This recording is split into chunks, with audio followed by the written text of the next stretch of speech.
What else do we have? Stephen A. Yes. Stephen A. Desmond Bain. Let's start with Stephen A. Stephen A. was playing. What was he playing? Solitaire at the finals. The camera caught him. He's been getting dragged ever since, and I don't know where I stand on this. This is what I say. You're supposed to be professional. You're paid to watch the game. You're paid handsomely to watch the game. You should watch the game. However, anybody who's ever worked in media knows that there's moments where you're completely locked in, and there's moments where you're not. If people want to criticize him for playing solitaire, fine, whatever.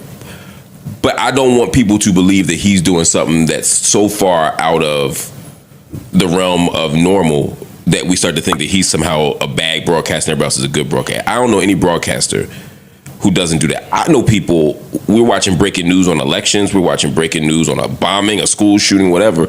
People be on Instagram, TikTok, all those things. I'm talking about at CNN, at Fox, at MSNBC, playing, texting people, whatever, not paying attention to the breaking development. And also, finally, there's a way, it's like when you have kids, and you can watch your kids and do something else at the exact same time. Mm-hmm. If Stephen A. Smith has been covering basketball for 40 years, you know what I mean? And he's been a Temple, Sixers, NBA, all that. I guarantee you, he can go with them cards and watch a basketball game at the same time. It's like when your girl talking to you and when you babe, I'm joking. There's only one problem with that. That would leave people to guesstimate or assume whether or not Stephen A. can play solitaire and watch the game at the same time. Right. It's a bad look. But what if there should be absolutely zero reason for people to have to assume this? One. Two, this is the worst possible time to be caught playing solitaire. There's already a lot of talk. No, it's not. It is. No, the worst would be the week before you sign that $100 million contract. Facts. Week after you're good. The second worst time. And that was my third point. But now, a lot of the criticism that the finals or the NBA is receiving, people are waking up. People are waking up and saying, yo, it's not just the product and how they roll that out. It's also with their licensed brand partners and how those people speak about the game. A lot of people are saying that these people don't even watch the games. Like, you got independent commentators now on Instagram and YouTube that are coming up and making a rise because people feel like Shaq, Barkley, Stephen A., and a bunch of them just don't watch the games, and you can hear that in their commentary. Mm-hmm. So to see somebody playing solitaire during the NBA Finals, a small market NBA Finals, we need all hands on deck. We need everybody to at least look like you paying attention. Mm-hmm. Now, I agree with your media point too, because it's mad hurry up and wait. It's mad dead and dry spots where you should be doing something on your phone. That's not accounting for secondary media, which is just niggas with phones. Yeah. Mm-hmm. That's just fans that are going to record you and put some shit out. Yeah. If the podcasters and rappers and entertainers got to deal with it, he got to deal with it also. Mm-hmm. Lastly, to your point, you just signed a contract for over $100 million is being reported. You just signed another serious contract for X amount of dollars, pays you $25 million annually. The suits are looking a lot cleaner. No solitaire. It's not a huge ask. It's not a huge ask. Or privacy screen. That too. If you gotta play that's solitaire. The old man shit right there. You know what I'm saying? If you gotta do it. And then the double down in it, I thought was a little ill too. Well, because he underestimates the internet. It's just like Jagmeet Singh, right? Like, I didn't enjoy Kendrick. Then you find he dancing at the wrong part. He said it was a timeout. Good example. And then the fans, know what? I know they zoomed back and was like, yeah, no, there was a play going on, and you could see it. And I mean, he had to say something. Actually, he didn't have to say anything. What he should have just said was, I apologize for it. You know what I mean? I was fully locked into the game, but I apologize for appearing unprofessional. The day before that, or the day after that, him and Jay Will got into it because he got on there and said, well, the topic was on First Take, if Greek Freak doesn't win another championship, he's an underachiever. And Jay Will was highly offended. That was crazy. He should have been. And he kind of spoke to what some of the bad shock takes are doing to the game and how people view it. So, I mean, it's just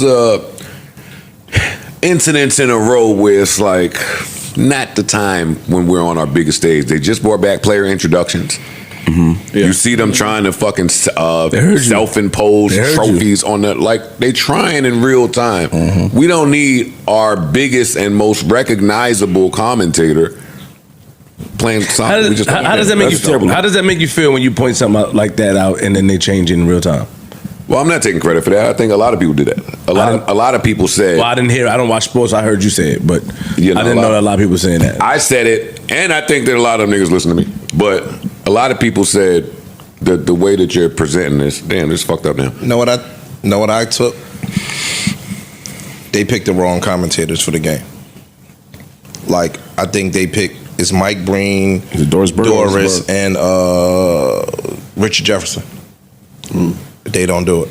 But I love Doris Burke. Huh? I was gonna ask you who you would pick. I like Doris Burke. You gotta have some comedy. You gotta have some personality. You gotta have a little bit of charisma.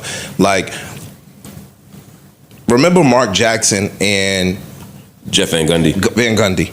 They bring comedy. They crack on each other at the games. They do like a lot of these games haven't been the most competitive throughout some of the portions. Like Indiana's up 20, OKC's up 20. During that time, people are getting lulled to sleep that are watching the game. Motherfuckers be cutting it off only to find out the other team won the next day.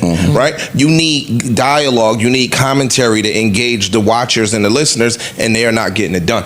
And you need to not play solitaire when cameras are around. When is Michael Jordan going to start the commentary? But you're right though. There's no hand down, man down. Yeah, like Mike Green ain't even giving him a bang bang. It's nothing. The shit is not. It ain't that. Like the shit is. I'm watching because I'm a basketball fan. But these niggas are not keeping me intrigued. Have they done any stats on like watch time? Or not watch time, like in terms of like the percentage and stats. It's super Adam down. Silver just talked about Honestly, it. I think it's the lowest we've seen. Least watched finals in in decades. I mean, it's bad. And I mean, I agree that the announcing will help, but ultimately, if the players aren't there, people are. I mean, I'm WNBA, same thing. I literally bought the WNBA package last Tuesday, I think, to watch Atlanta play Indiana. To watch Caitlin. To watch Indiana play Atlanta. And after spending my money, signing in, doing all that shit, the moment I saw Caitlin wasn't there, she was hurt. And the game wasn't competitive. If it was competitive, I would have kept watching. The game wasn't competitive. I turned it off. Stephen A. Smith is one of the most recognizable faces in sports media, especially when it comes to the NBA. His loud voice, passionate takes, and unapologetic opinions have made him both a fan favorite and a major target of criticism. But while some viewers love the energy he brings to shows like First Take, there's no denying that many NBA players over the years have had real issues with what he says, and how he says it. One of the most talked about moments came when Kevin Durant publicly called out Stephen A. Smith. Back in 2015, Stephen A. said on air that Durant leaving OKC for another team would be the weakest move by a superstar, even before it happened. Durant responded by saying that Stephen A. was lying and didn't know what he was talking about. Stephen A. clapped back hard, warning Durant not to mess with him, and saying he has a platform and will use it if needed. That moment went viral fast, and it showed how deep the tension really was between media figures like Stephen A. and the players they cover. Then there's Kyrie Irving, who has taken multiple shots at Stephen A. over the years. Kyrie has accused Stephen A. of pushing narratives, misrepresenting players, and taking things too far for entertainment. Kyrie went as far as saying the media often gets paid to stir division and drama, and fans quickly saw that as a direct jab at Stephen A. While Stephen A. responded calmly on camera, it was clear he took it personally. And let's not forget Russell Westbrook. Westbrook has never liked the way Stephen A. critiques him. Whether it's about his triple-doubles, his turnovers, or his lack of playoff success, Stephen A. has been relentless. Westbrook once said in an interview that he doesn't care what analysts like Stephen A. think and that they don't know what it's like to be out there competing every night.